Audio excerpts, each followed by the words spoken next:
Commander, are you coming to check up on me? You look much better. How are you feeling? Dr. Chakwas assures me I am going to be fine. I was impressed with her knowledge of Asari physiology. You're in good hands. Dr. Chakwas knows what she's doing. I never properly thanked you for saving me from the Geth, Commander. If you hadn't shown up, I'm just glad we got there in time. so am I.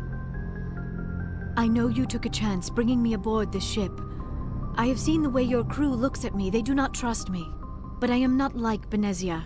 I will do whatever I can to help you stop Saren. I promise. Don't worry, Liara. I trust you. I know you won't let me down. It means a lot to hear you say that, Commander. Thank you. Tell me about yourself, Liara. Me?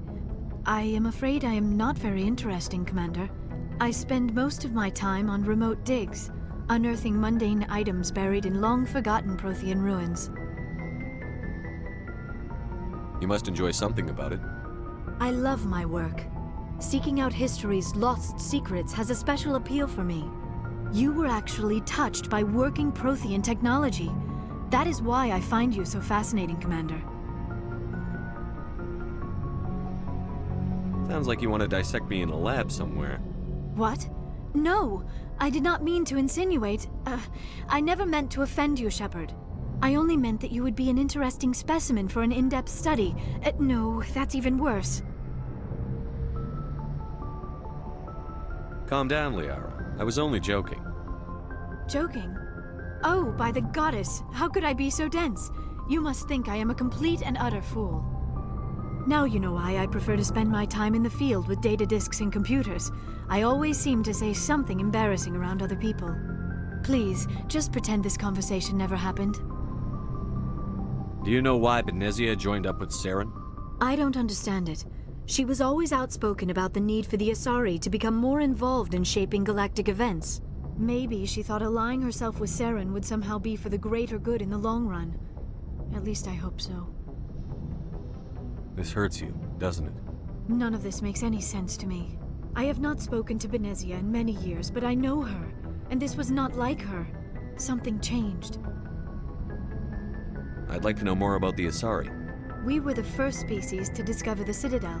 We were instrumental in forming the Council, and we always strive to be the voice of peaceful cooperation in galactic disputes.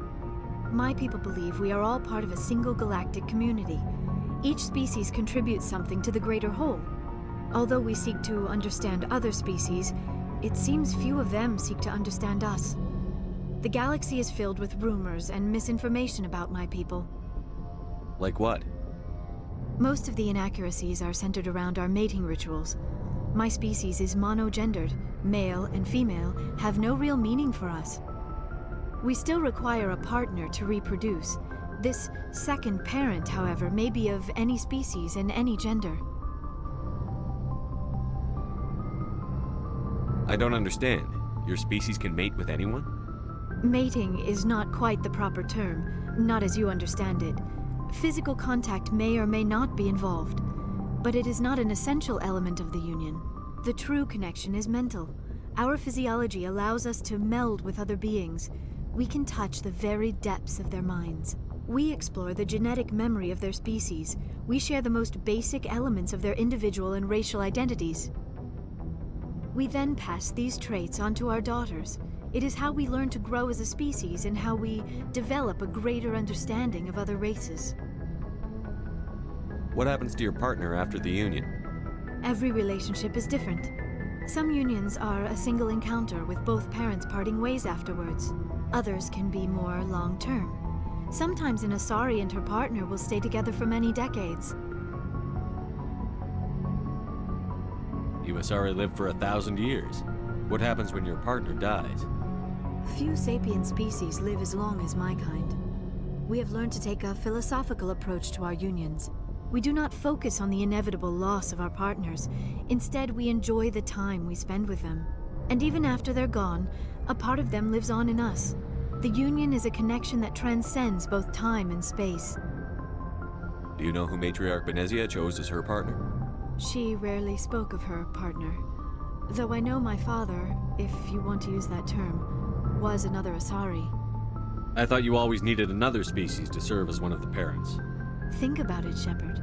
If we were not able to mate with our own species, we would have died out long before we ever mastered spaceflight and left our homeworld. Union with our own kind is no longer common, not for the purposes of reproduction. Most Asari believe it weakens our species. Asari daughters inherit racial traits from the father species. If both parents are Asari, then nothing has been gained, or so conventional wisdom would hold. I am what is sometimes called a pureblood, though no Asari would ever be cruel enough to say the word to my face. It is a great insult among my people. It is possible Benezia's partner was embarrassed by their union. She may have been too ashamed to publicly acknowledge me as her offspring.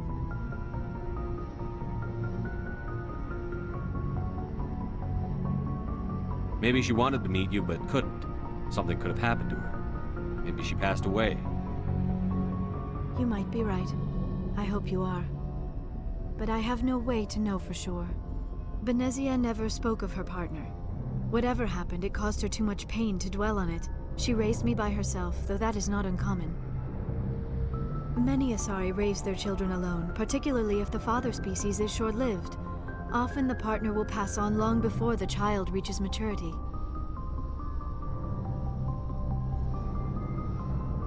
I should go. Goodbye, Shepard.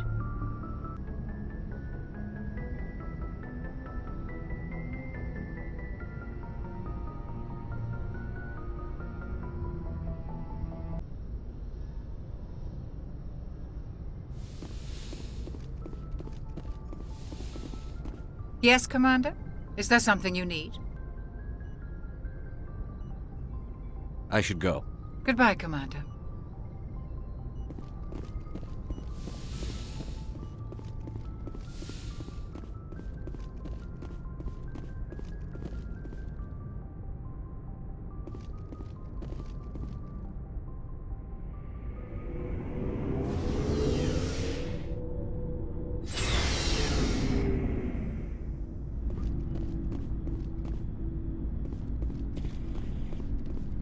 Commander, how are you? Why did you want to be a CSEC officer in the first place? That's a good question. There were several reasons, I guess. Like what? Probably the same as most officers. I wanted to fight injustice, wanted to help people. I guess my father had something to do with it too. He was CSEC, one of the best. I grew up hearing about his accomplishments or seeing his picture on the vids after a big arrest. He's taking my resignation pretty hard. That's tough, but you'd think he'd be impressed you're going after Saren. My father's a CSEC man to the bone. Do things right or don't do them at all, he says. He thinks I'm being too rash, too impatient. He's worried I'll become just like Saren. He actually talked me out of becoming a Spectre when I was younger, for the same reasons. You were asked to be a Spectre? Well, I was targeted as a possible Spectre candidate. Me and about 1,000 other Turian military recruits. I could have received special training, but my father didn't like it. He despises the Spectres.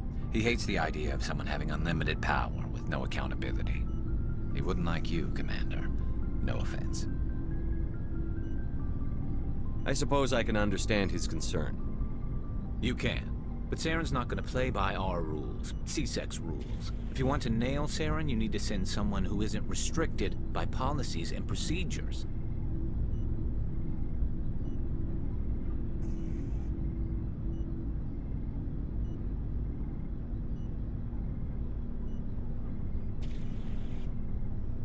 Just because you can break the rules doesn't mean you should.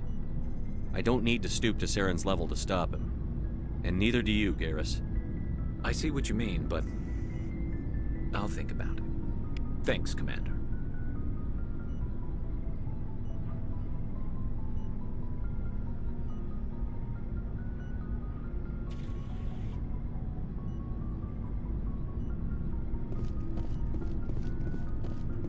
Looking for supplies? Not right now, thanks. No problem. Keep checking back.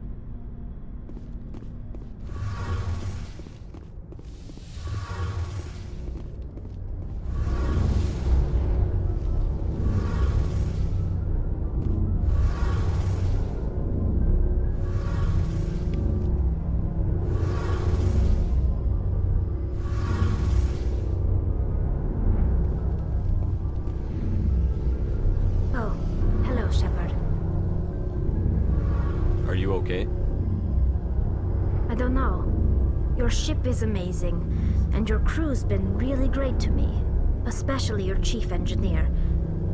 But I just sort of feel out of place. The Normandy runs so smooth it feels like we're not even moving, and the engines are so quiet. How do you sleep at night? The silence wakes you up? Back on the flotilla, the last thing you want to hear is silence. It means an engine's died or an air filter shut down. I guess you don't have to worry about that here. But old habits die hard. But it's more than just the silence. This ship feels so empty. It's like half the crew is missing. Back home, I couldn't wait to go on my pilgrimage. I couldn't wait to get away from the crowds. Now that I'm out here, I kind of miss them. Sometimes we don't appreciate what we have until it's gone. That's true. I'm starting to wonder if that's what the pilgrimage is really about. It's given me a whole new perspective on my people and our culture. You know, there's always a few who go on their pilgrimages and never return. I always assumed something bad happened to them. But maybe they just wanted a different life. You do plan to return to the migrant fleet, right? I could never abandon my people, Shepard. I will go back eventually. But we have to stop Saren first. Otherwise, I might not have a home to go back to. I want to know more about the Geth. I doubt I can tell you anything you don't already know. It's been almost 3 centuries since they drove my people into exile. All I know is the story of their origins. What they were when we created them, and how they turned on us. Interesting. The Geth were originally created to serve as an automated manual labor force. Initially, their intelligence was as limited as any VI.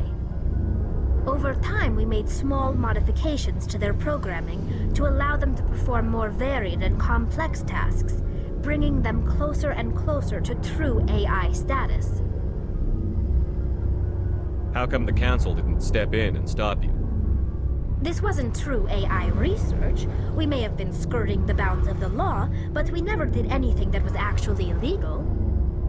The changes were so insignificant, so gradual, that we were able to control them. Or so we thought. But one thing we underestimated was the power of the neural network. A million Geth thinking simultaneously created an inherently unstable matrix. So, the Geth share brain power? Many of the Geth's logic systems were designed to work in concert with other nearby Geth. Basically, the more of them you have in a group, the smarter they are. So there's some sort of group consciousness? No, nothing like that. They cannot share sensory data or information. Their programming cannot handle that much simultaneous input. Each Geth maintains an individual awareness and identity. The neural network only operates on a process-based level. It's basically the synthetic equivalent of a subconscious. But when they're in close proximity, they can coordinate low-level functional processes, freeing up more capacity for original or independent thought. That doesn't make any sense. I'm probably oversimplifying.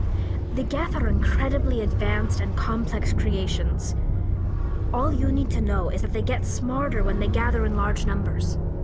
As we built more and more Geth, their effective intelligence became more sophisticated, more abstract. One day, a Geth began to ask its Quarian overseer questions about the nature of its existence. Am I alive? Why am I here? What is my purpose?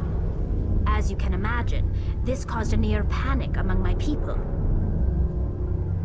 I don't see what's so bad about those questions. The Geth were created to engage in mundane, repetitive, or dangerous manual labor. That's fine for machines, but it won't satisfy a sentient being for long.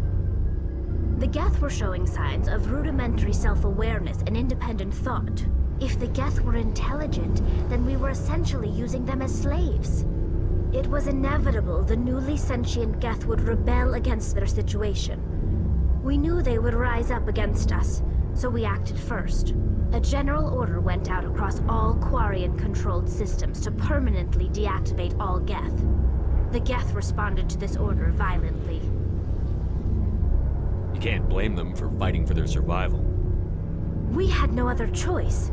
The Geth were already on the verge of revolution. By acting quickly, we had a chance to end the war before it began. The hope was that most of the Geth would still be little more than machines, incapable of organized resistance. But they had progressed much further than anyone anticipated. The war was long and bloody. Millions upon millions of Quarians died at their hands. In the end, we were forced to flee our own homeworld. We feared the Geth would pursue us, but they never came beyond the Veil. Now we drift through space, exile searching for a way to reclaim what was once ours.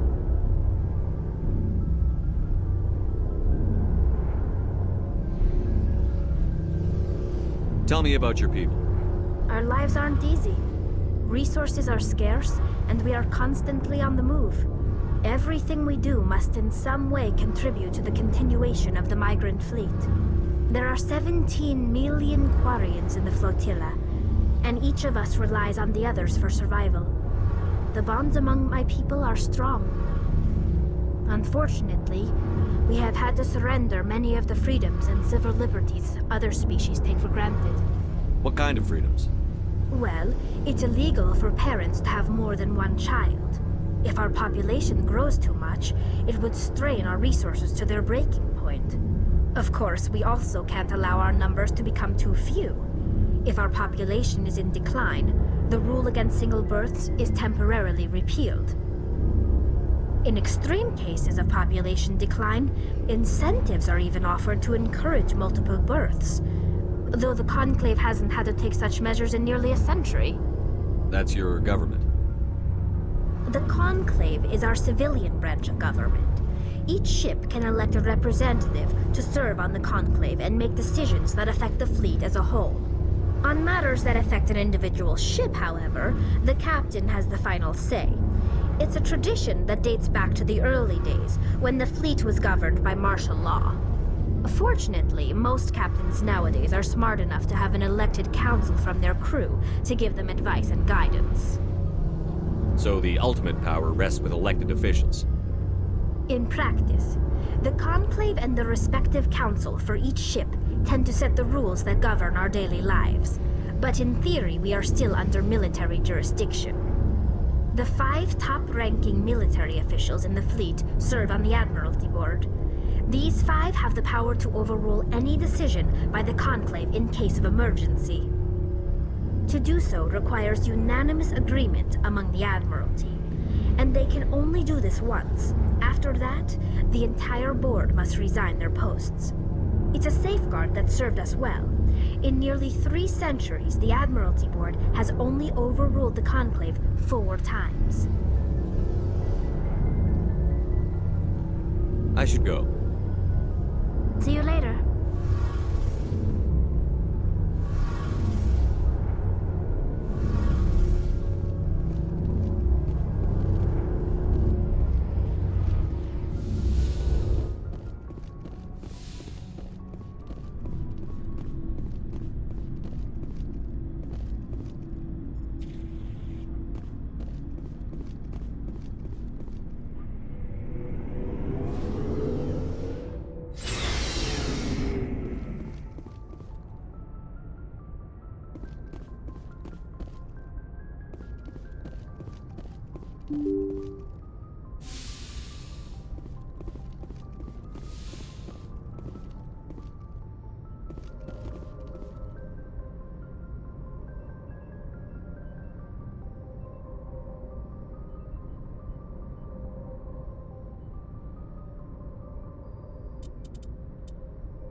Message coming in.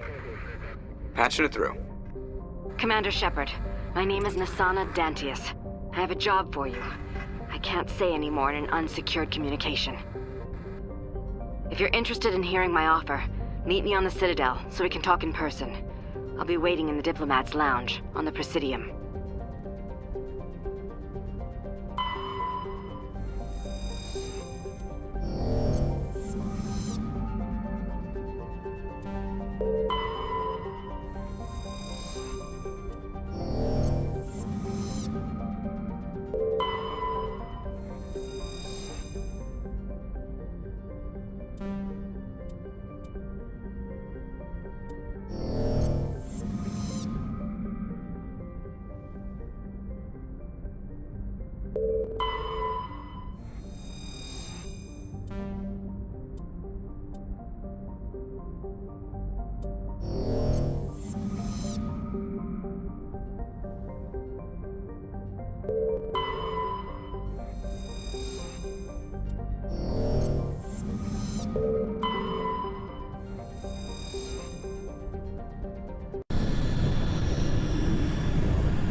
Equalizing interior pressure with exterior atmosphere. Logged. The commanding officer is ashore. Exo Presley has the deck.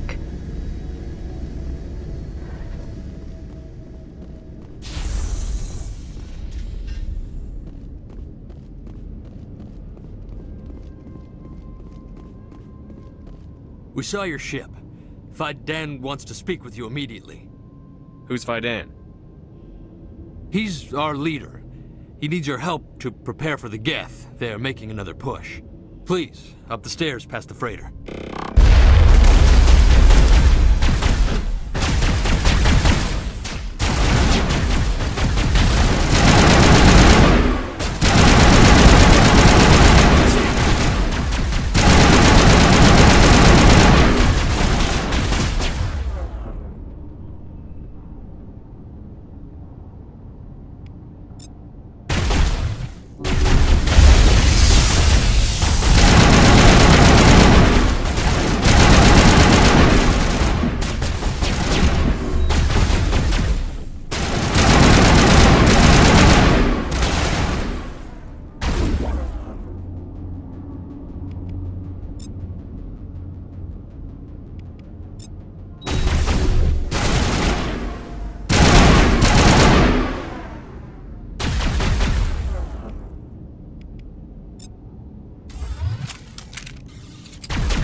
got a visual.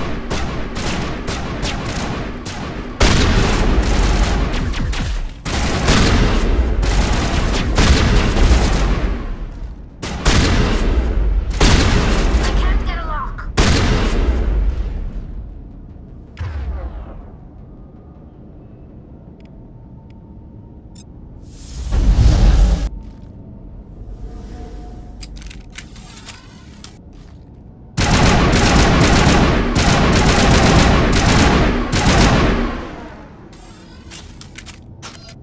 I've lost contact.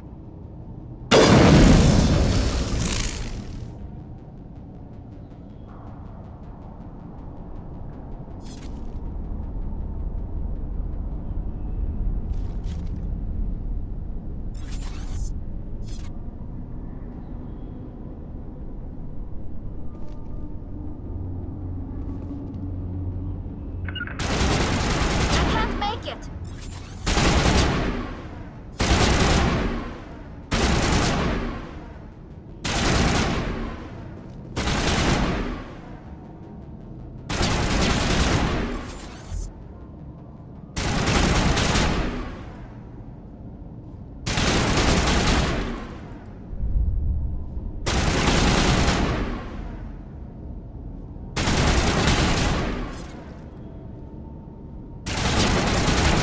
Fire in the hole!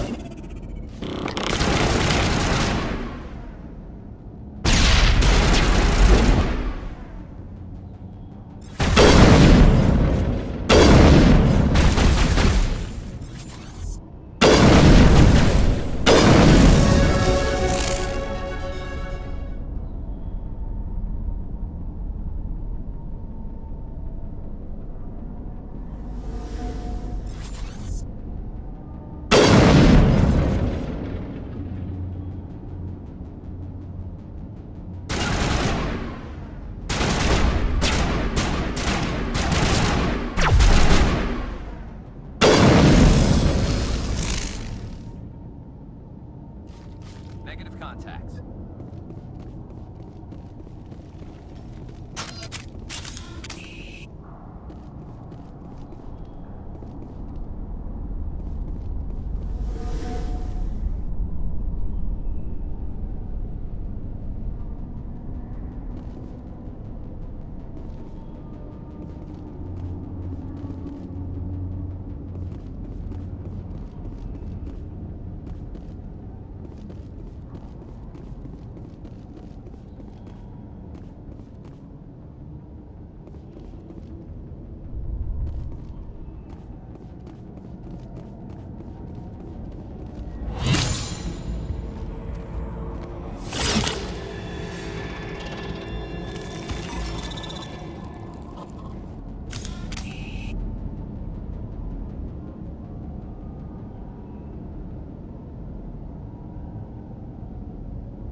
Perimeter clear.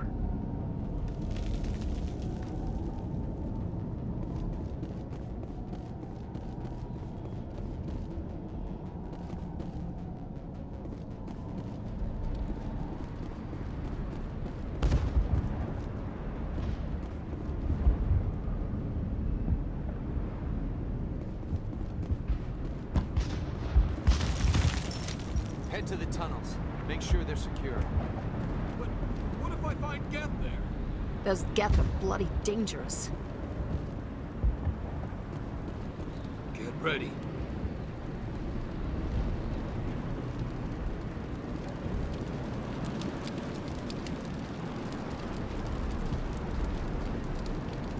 How is a woman supposed to think with guns going off all around?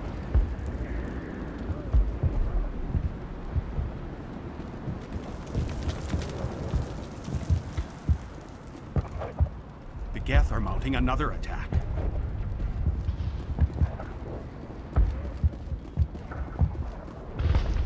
There, dear. You'll get through this. Just relax. My headaches are getting better. I just have to stop thinking about the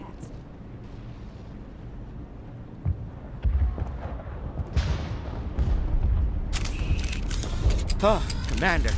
I'm glad they finally sent somebody to help us. You're a bit late, aren't you? Arcelia. Sorry, Commander.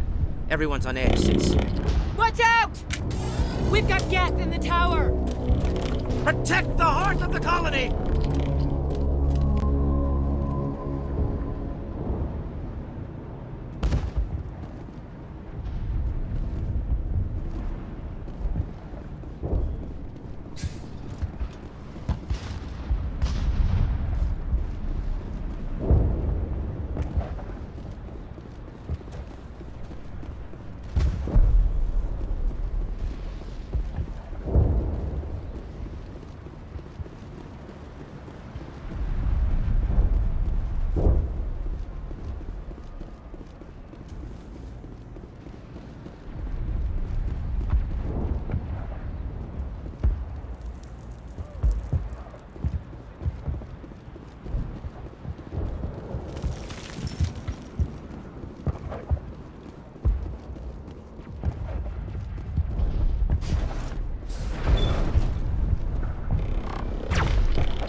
good, Shepard.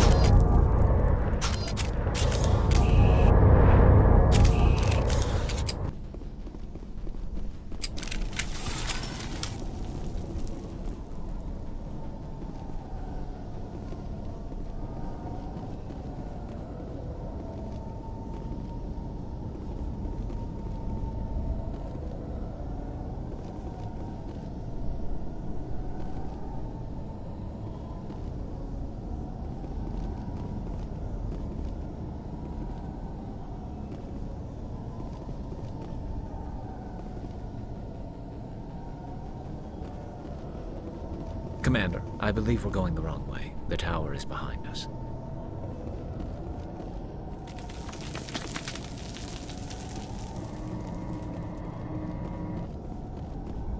Oh god, they're everywhere!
If you wish me to follow, I will, Commander.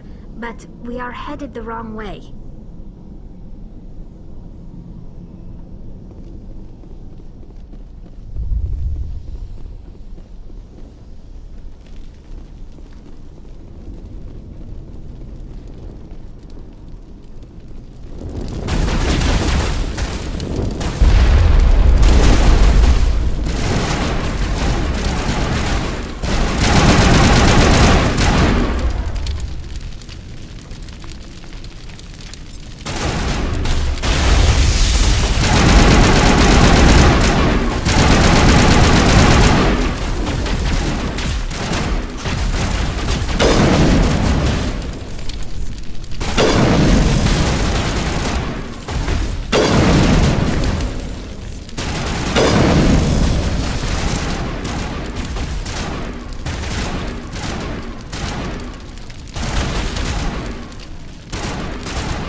Valve looks like part of a large system. There are likely others we need to activate as well.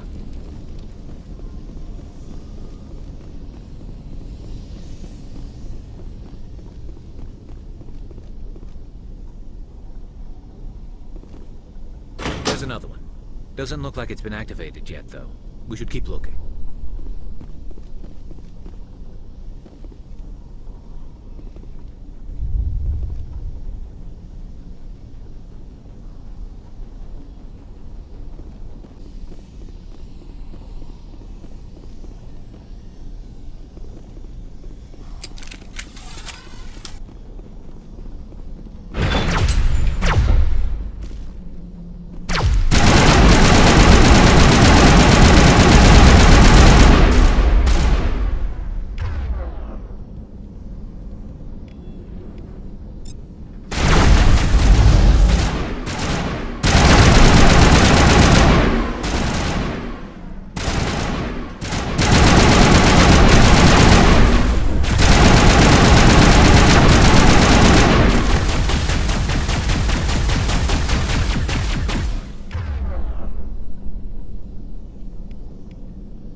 that time.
Can't believe the colony held out as long as it did.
Target